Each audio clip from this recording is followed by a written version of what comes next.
uyo ari supposed kuenda kunhamo ngauye kwamwene, ngauye izvozvi. Yes.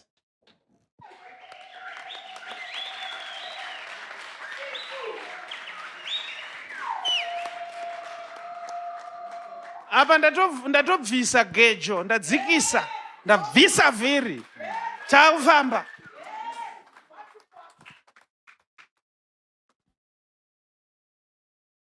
Zvakutyisa.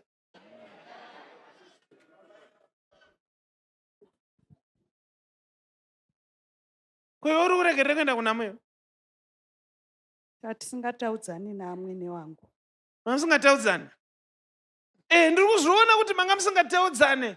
Iwewe utori negrudge nokuti unovablema nokuti uri kuti vamwene vakatambira mumwe mukadzi akatorwa nemwana wavo kureva murume wako.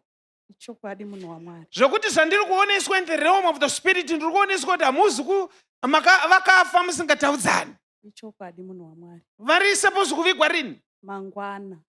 Asi nekuda kwekuti kwapfudzirwa kuna tete vari kunze kwenyika vari kusvika mangwana. Ndo vamirirwa. Ichokwadi munhu waMwari. Ko iwe murume wako ari kupi izvozvi? Vakaenda nemhuri yese vakaenda kunhamo. Iwe chete ndousina kuenda. Ichokwadi munhu waMwari.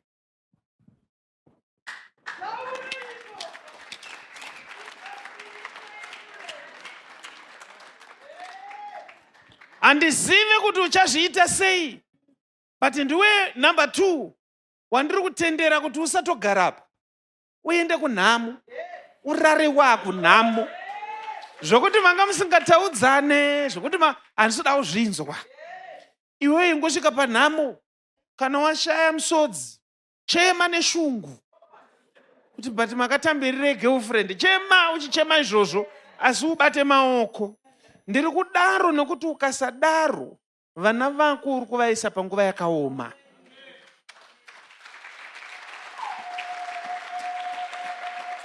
Yes. Regai ndigadzirire ndiende munhu waMwari mazvita here. Murwere maoko, mira ako ipapo, mira. Udongwara, unoenda wopi? Ada kutomhanya. Ndakunzwa. Asi ndoda kuti mubatsire mwana uyu mumunzwe zvandiri kuda kumuonesa. Tinenge tine magrudge atinenge tinawo. But ishona ndo painozoti wafa wadi zvake.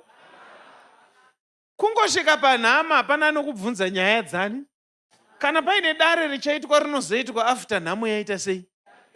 Asi kawabata maoko, unozopinda sei mugumbeze rimwe chete nemurume ausina kunochema mai vake? Chero uri murume wacho unenge wakashinga. Pinda mugumbeze nemunhu wekuti panhamo yamai vako haana kuenda. Ndiri kumubatsira mwana wako. Chienda zvako umhanya, enda. Can we continue with some real-time prophecies?